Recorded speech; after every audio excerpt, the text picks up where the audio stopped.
સર્વે વૈષ્ણવોને મારા જય શ્રી કૃષ્ણ. મારી ચેનલમાં આપ સૌનું હાર્દિક સ્વાગત છે. જન્માષ્ટમી ઉત્સવની આપ સર્વને ખૂબ ખૂબ વધાઈ, મંગલ મંગલ વધાઈ.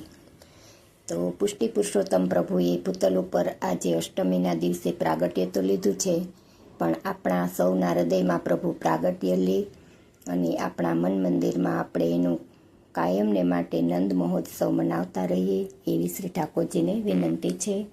તો આજના દિવસે ફરાળમાં લઈ શકાય એવી હું ઇન્સ્ટન્ટ ઝડપથી બની જાય અને એક જ ચમચી ઘીનો ઉપયોગ કરાવીને આપણે આ મીઠાઈને બનાવીશું. તો અહીં એક કડાઈમાં દાણાને શેકી લઈશ અને ગેસની ફ્લેમ આપણે એકદમ સ્લો રાખવાની. કોઈ પણ જાડા તળિયાવાળું વાસણ હોય ને એમાં પણ તમે શેકી શકો છો. તો આ રીતે દાણા શેકાઈ ગયા અને મેં ફોતરા હટાવી દીધા છે. તો દાણા આપણા એકદમ ક્લીન રેડી થયા છે. તો હવે એને હું મિક્સિંગ બાઉલમાં ક્રશ કરી લઈશ. તો આપણે મિક્સરને ચાલુ બંધ કરીને દાણાને ક્રશ કરવાના છે, એટલે તેલ છે એ એમાંથી રિલીઝ ન થાય.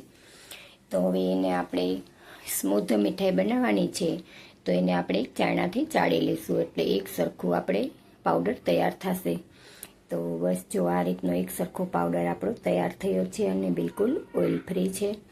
તો હવે એક કડાઈમાં 1 વાટકો મેં સાકરનો પાવડર લીધો છે. મેં અહીં 2 વાટકો જેટલા શેંગદાણા લીધા છે, એની સામે મેં 1 વાટકો સાકરનો પાવડર લીધો છે. તમે કોઈ પણ વાટકીને સેટ કરી શકો છો. તો આપણે એકતાની ચાસણી કરવાની છે. તો અહીંયા તમે ખાંડની પણ વાપરી શકો અને ગોળ પણ વાપરી શકો છો. તો આપણે જોઈ લઈએ કે આપણો તાર બન્યો છે કે નહીં. તો આપણે એક તાર બની ગયો છે.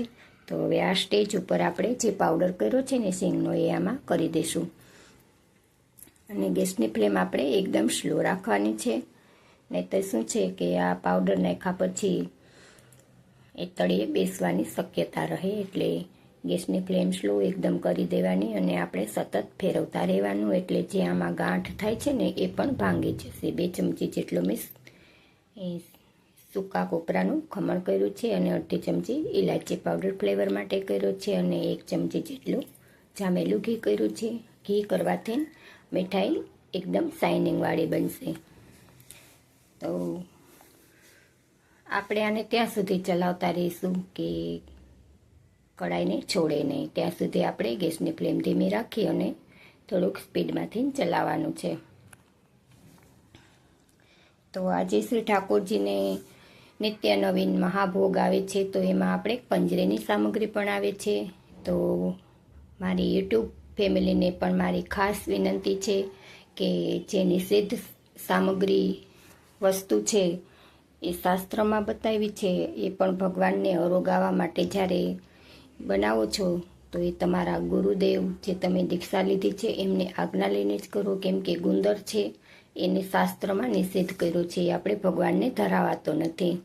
શ્રીમદ ભાગવતમાં એનો લેખ આવે છે કે ઇન્દ્રને જ્યારે બ્રહ્મ હત્યાનું પાપ લાગ્યું છે ને, તો એ આ 4 વસ્તુ ઉપર બ્રહ્મ હત્યાને નાખેલી છે, એટલે બ્રહ્મ હત્યાનું પાપ બરાબર ગણ્યું છે.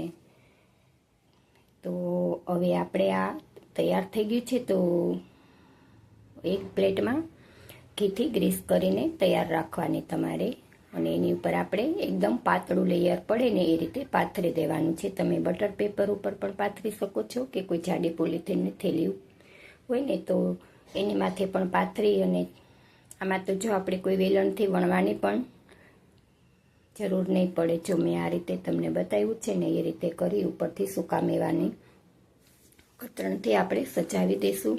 ચાંદી વર્ક કરવું હોય તો એ પણ કરી શકો છો, પણ મેં અહીં પિસ્તાનું સજાવી છે. તો હવે આપણે 2 કલાક થઈ ગઈ મેં. તો હવે થાળીમાં આપણે સરસ સેટ થઈ ગયું છે. તો હવે એને હું કટલીના શેપમાં કટ કરી લઈશ. તમારે એને બરફીનો શેપ આપવો હોય ને તો પણ આપી શકો છો, પણ મેં અહીંયા કટલીનો શેપ આપ્યો છે. તો હવે આપણે જોઈ લઈએ કે કેટલી પતલી આપણી તૈયાર થઈ છે. તો જુઓ, બહાર જેવી સરસ પતલી, એ વેલણ વગરથી વૈણા વિના પણ સરસ પાતળી આપણી કટલી તૈયાર થઈ છે.